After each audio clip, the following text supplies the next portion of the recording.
Ouh, ça remonte super loin. En fait, à la base, Mout of Kaz, c'est un projet que j'ai fait quand j'étais étudiant, dans ma chambre d'étudiant. Et c'était une petite bande dessinée que je dessinais, enfin que je faisais en mode écriture automatique. Mais c'était, là je te parle de la proto-version de ce qu'est Mout of Kaz aujourd'hui. Hein. C'est-à-dire, je savais pas exactement où j'allais. C'était juste la création de personnages que je faisais au Rotring. Il y a quand même des similitudes parce que les deux personnages principaux sont toujours les mêmes aujourd'hui. Vincent Geino, même si ça s'appelait pas comme ça à l'époque. Et voilà. Et ensuite, j'ai intégré une boîte multimédia qui faisait des trucs sur Internet, qui s'appelait Team Schman à l'époque, et au sein de laquelle j'ai commencé à creuser l'univers et j'ai commencé à montrer ce que je faisais sur Internet. Et ce faisant, il y a un fil rouge qui a commencé à émerger, un premier jet de storytelling. Et petit à petit, j'ai commencé à avoir une idée assez claire de ce que pouvait être Mout of Kaz. À l'époque, dans cette maison de multimédia, il y avait des mecs qui faisaient de l'animation 3D et je les ai branchés, je les ai vraiment saucés pour qu'on essaye de faire un court-métrage. Et le court-métrage, on l'a fait en quelques mois, on l'a fait en 5 mois, je crois, un truc comme ça. Et ça s'appelait Opération Tête Noire. Il est toujours disponible sur YouTube. Bon, maintenant, tu le vois aujourd'hui en 2018, ça pique les yeux. Hein. Mais à l'époque, ça avait mis une petite claque à tout le monde parce que les gens n'étaient pas habitués à voir ce genre de rendu. Et on a fait le tour du monde des festivals. Enfin, on a fait le tour du monde des festivals. Le film a fait le tour du monde des festivals parce que moi, c'était une époque où j'étais ultra flippé en avion et je voulais pas. J'étais invité sur différents festivals, je voulais pas y aller, quoi.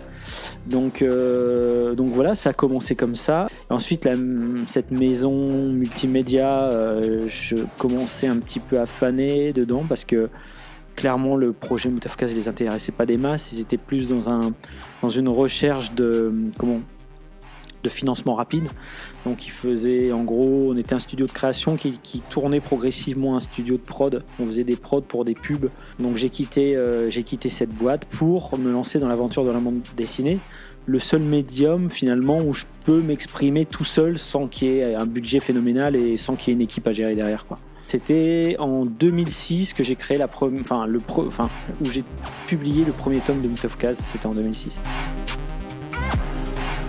C'est l'histoire de 3 losers qui tentent tant bien que mal de survivre dans une mégalopole qui s'appelle le Dark Mid City, qui est une espèce de vision, on va dire, par le prisme de la violence de Los Angeles. Et ils se retrouvent confrontés à une situation vraiment où il y a un enjeu quasi planétaire. Et du coup, toute la question de la BD, c'est ces gars-là, ces 3 losers, confrontés à une situation avec un enjeu pareil, comment ils vont faire pour survivre et s'en sortir, quoi, clairement. Elles sont multiples, hein. Je veux dire, je peux pas t'en sortir une en particulier. Disons que c'est une accumulation de plein de références que j'ai depuis que je suis gamin. Tu vois, moi j'ai grandi avec les premiers mangas à la télévision, avec le Club Dorothée. Hein, à l'époque, c'était ça, quoi. Donc voilà, ça m'a inspiré, mais aussi j'ai connu les comics américains. Alors certes, toutes les BD type super-héros et tout, mais j'ai aussi connu quand j'étais ado les Frank Miller, les Watchmen, tu vois, Martha Washington, ce genre de BD qui m'ont vraiment marqué pour le coup.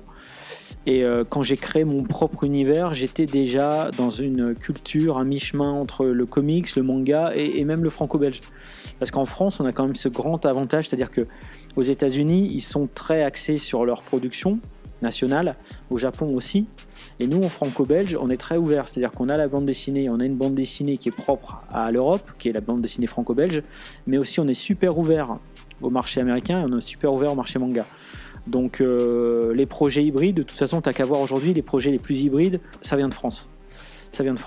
Donc voilà, c'est très, là pour le coup, c'est très multi-référencé, mais je puise mon inspiration dans la pop culture en général.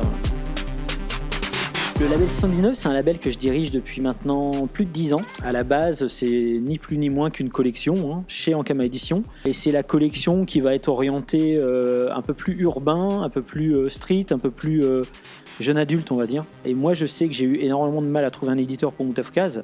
Et quand je suis arrivé chez Ankama et que Tot, le boss d'Ankama, m'a donné en gros carte blanche pour créer une collection, moi j'ai décidé de faire exactement tout ce que les éditeurs me disaient de pas faire. C'est-à-dire les mecs me disaient non, tu peux pas faire ça, non, tu peux. Moi, quand je me suis retrouvé derrière les manettes, j'ai dit ok, maintenant on va faire exactement ce que j'ai en tête. Et si ça se plante, ça se plante. Et si ça marche, et bah tant mieux quoi. Et du coup, j'ai tendu la main à tous les mecs qui étaient dans la même dynamique que moi et qui voulaient faire un petit peu bouger les lignes de la bande dessinée franco-belge. Et ça a donné 10 ans plus tard le label 619 tel qu'on connaît aujourd'hui quoi. La toute première fois où j'ai entendu Perdu d'avance, le premier album d'Orelsan, j'étais déjà en recherche dans ma tête de voix pour le film. J'étais en train d'écrire le film et je voulais que pour les 3 personnages principaux, ce ne soient pas des acteurs professionnels qui fassent le doublage. Tout simplement parce que ces 3 personnages-là, ils sont déjà en marge graphique. Ils ont absolument rien à voir avec le reste de l'univers quelque part. Et je voulais que ça soit appuyé par un choix de casting qui renforce ce côté isolé, tu vois. Donc d'une certaine manière, je voulais aller chercher des acteurs qui soient pas pros et plutôt dans la scène hip-hop parce que ça fait partie de mon ADN, quoi. Et quand j'ai entendu Orelsan avec son premier album, je trouvais qu'au niveau le timbre de sa voix plus ses textes, c'était vachement cohérent avec ce que je cherchais. Donc c'était en 2010 et je l'ai contacté déjà en 2010 pour pouvoir faire éventuellement la voix d'Angelino. Donc tu vois, c'était très tôt déjà dans la prod. Et surtout, je pensais pas que ça mettrait 8 ans pour aboutir. C'est vrai qu'entre-temps, il a fait son film, il a commencé loin, il a fait son deuxième album, puis il a fait Bloqué. Et quand je voyais Bloqué, de temps en temps, j'avais vraiment cette sensation de voir Vince Angelino. Donc, quand le film a été fini, ça m'a paru cohérent, naturel, de contacter Gringe pour savoir s'il voulait reproduire ce duo, le duo qu'on voyait des Casseurs-Flotteurs et celui qu'on voyait dans Bloqué, dans le film Moutafkaz. Non, je ne le connaissais pas avant.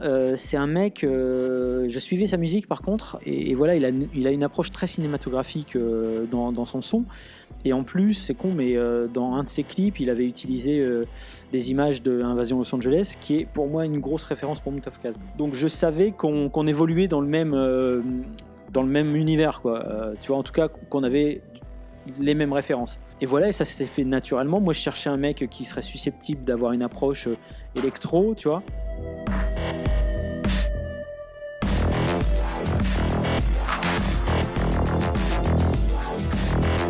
Le film, c'est une version parmi plein de versions possibles de la BD et même de l'univers globalement de Moutafkaz. Donc évidemment, on ne peut pas résumer 600 pages en 1h30. C'est juste impossible, à moins de rusher comme un malade, et voilà. Donc moi j'ai réfléchi, je me suis posé la question, qu'est-ce qui nécessite 600 pages dans ce que je raconte ? Et finalement, qu'est-ce que je raconte finalement là-dedans ? En fait, je raconte une histoire d'amitié qui est mise à rude épreuve parce qu'il y a beaucoup de choses qui se passent, et notamment l'arrivée d'une petite meuf. Puis voilà, la tentation de la radicalisation. Finalement, c'est ce que je raconte dans les grandes lignes, si j'essaie vraiment de tirer des grandes lignes de ces 600 pages. Le squelette, c'est ça. Donc je me suis dit, maintenant, je vais me concentrer sur ce squelette, et tout le gras, tout ce qui n'est pas forcément nécessaire à cette narration, je vais le mettre de côté. Donc c'est comme ça que j'ai fait le choix pour l'adaptation de Moutafkaz.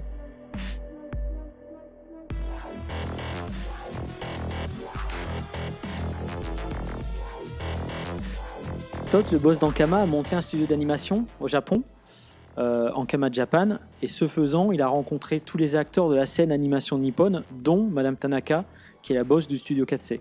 En lui présentant nos univers, en gros nos BD, tu vois. Elle a dit si collaboration il y avait, ça serait plutôt vers ce genre d'univers, en montrant Moutafkaz, parce que c'est plus proche de notre ADN, c'est urbain, et voilà, eux ils venaient de faire, ils avaient fait Amer Béton, et voilà, ça leur parlait, tu vois, ça parlait plus aux équipes. Du coup, voilà, ça a été une espèce d'opportunité. Nous, on a toujours rêvé de collaborer avec Studio 4C. Du coup, Toth m'a tout simplement dit, écoute, Studio 4C, ils ont l'air d'être chauds pour faire le film. On le tente ou pas, quoi, tu vois. Et j'ai dit, ok, vas-y, on essaye, quoi, tu vois.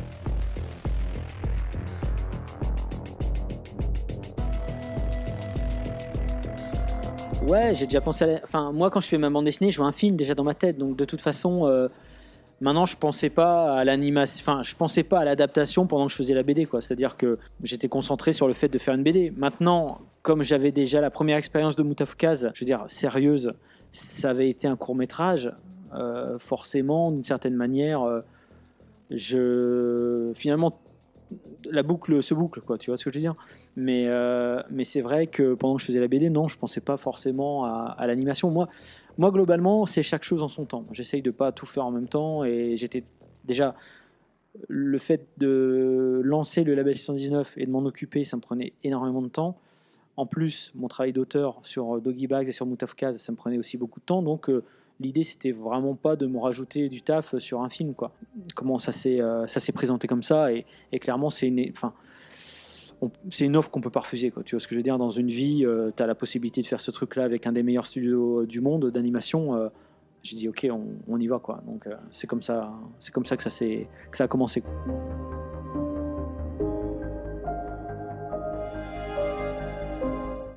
Ouais, bien sûr, mais pas comme ça. C'est-à-dire là, vraiment avec des garanties solides, quoi.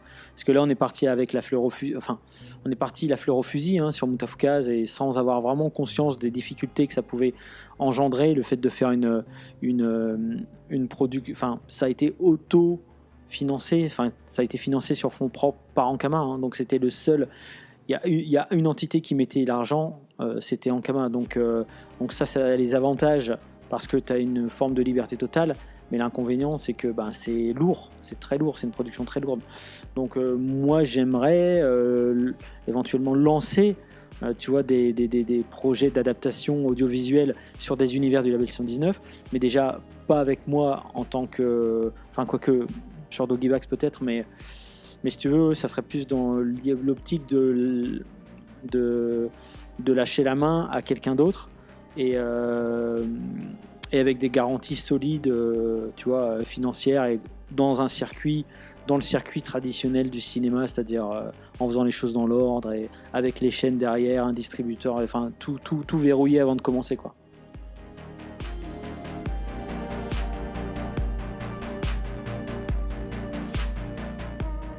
C'est long, on a 10 minutes, merde. J'ai commencé il y a plus de 10 ans à faire de la musique électronique parce que je trouvais ça cool et que je faisais du rock avant, en fait. Et puis parce que je trouvais que les possibilités avec la musique électronique étaient genre énormes en fait par rapport au rock.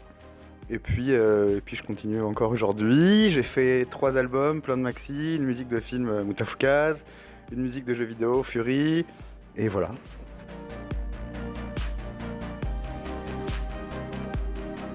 Très mal, très mal. Non, en fait le film, tu l'as pas encore vu, je sais pas si tu vas le voir, mais c'est assez distinct en fait. Il y a de la musique très film années 50, Hitchcock, etc., qui est très marquée dans cette direction-là. Et de l'autre côté, il y a de la musique plus rythmée, pour les scènes d'action en fait, principalement. Et puis les scènes un peu plus intenses, qui sont des musiques plus électroniques. Donc en fait, ça s'est fait hyper naturellement, il n'y a pas eu de lutte de pouvoir, tu vois.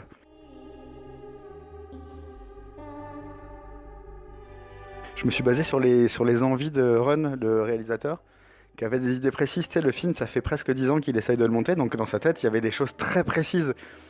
Donc il a fallu que je me conforme à ses envies, que je me conforme à mes envies, et qu'en fait, on s'est retrouvés au milieu de la route, tu vois. On a fait un truc dans ses envies, avec ma patte, tu vois. C'est autant une musique de Ron que la mienne, en fait. Il a donné le paysage global et puis moi je l'ai peint. Mais parce que j'ai des cadres. Quand je compose une musique, je fais ce que je veux. Là, j'ai des cadres, j'ai une durée précise, très précise. On parle de dixièmes de seconde près, donc c'est très précis. Un rythme à respecter, un mood global, une humeur globale à respecter. Donc c'est faire rentrer ma musique dans une boîte avec plein de trucs, tu vois. C'est un exercice de style presque, tu vois.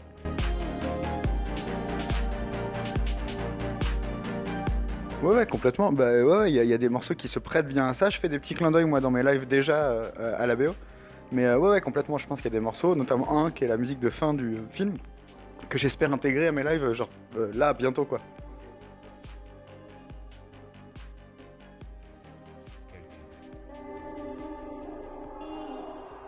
Ça ferait une bonne punchline, ça. Bam!